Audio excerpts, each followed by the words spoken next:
এক রাজা ছিল। রাজা 3 মন্ত্রী ছিল। এইভাবে রাজার দিনকাল সুখে কাটতে লাগলো।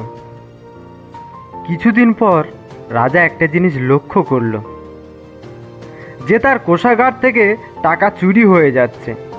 রাজার কোষাগারের দায়িত্বে ছিল 3 মন্ত্রী। রাজা বুঝতে পারছিল না এই 3জনের মধ্যে থেকে কে টাকা সরিয়ে নিচ্ছে। রাজা বড় চিন্তায় পড়ে গেল। ভাবতে লাগলো কি করা যায়। ভেবে ভেবে রাজা একটা উপায় বের করলো। কি উপায় বের করলো? রাজা ওই 3জন মন্ত্রীকে ডেকে পাঠালো। তারপর 3জন মন্ত্রীকে একটা করে ব্যাগ দিয়ে বলছে, এই নাও তোমাদের ব্যাগ। তোমাদেরকে একদিনের সময় দিলাম। তোমাদের কাজ হলো জঙ্গল থেকে ফল গুঁড়িয়ে এই ব্যাগ ভর্তি করা। যে যত তাড়াতাড়ি আসবে আমি তাকে পুরস্কার দেব।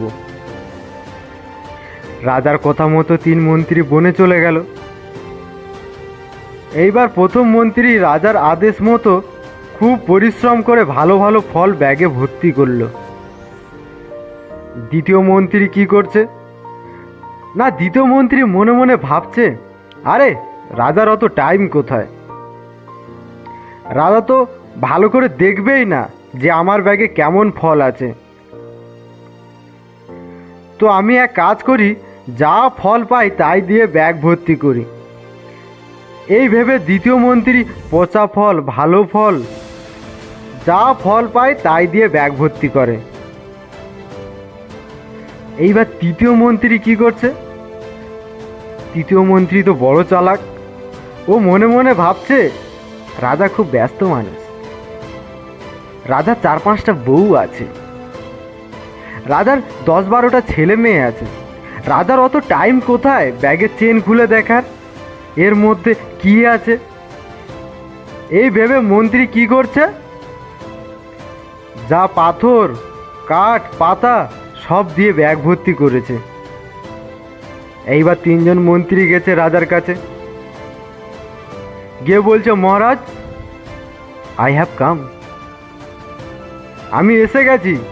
মহারাজ বলছে, এসে গেছিস? ভালো হয়েছে। এই কে আছিস? এদের 3জনকে জেলে ভরে দে 7 দিনের জন্য। যেমন কথা তেমন কাজ। 3জনকেই জেলে ভরা হলো।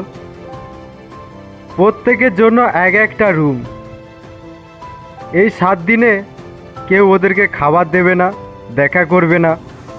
ওরা যে ফল গুঁড়িয়ে এনেছিল সেই ফলই খেয়ে থাকবে।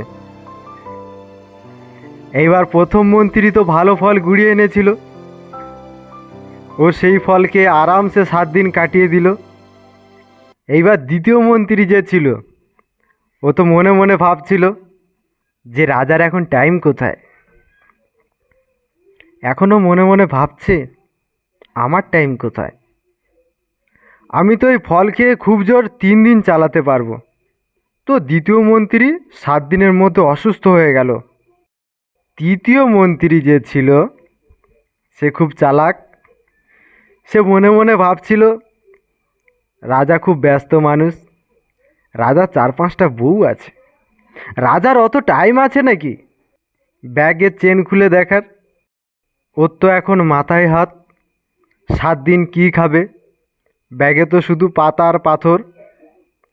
তো তৃতীয় মন্ত্রী আর বাঁচতে পারলো না। তৃতীয় মন্ত্রী মারা গেল। তো বন্ধু, এখন যদি তুমি ভালো করে না পড়াশোনা করো, এখন যদি তুমি তোমার কাজ ভালো করে না করে সারাদিন ফোনের পিছনে টাইম কাটাও, তাহলে তোমাকে ওই তৃতীয় মন্ত্রীর মতো পস্তাতে হবে। এই মন্ত্রী কষ্ট না করে পাতা আর পাথর দিয়ে ব্যাগ ভরেছিল, তাই ও বাঁচতে পারেনি। কিন্তু প্রথম মন্ত্রী কষ্ট করে পরিশ্রম করে ভালো ভালো ফল ব্যাগে ভরেছিল, ফলে ও আরামসে 7 দিন বেঁচেছিল। তোমাকেও এখন কষ্ট করে পরিশ্রম করে সফল হতে হবে। তা না হলে পরে গিয়ে ওই তৃতীয় মন্ত্রীর মতো তোমাকে পস্তাতে হবে।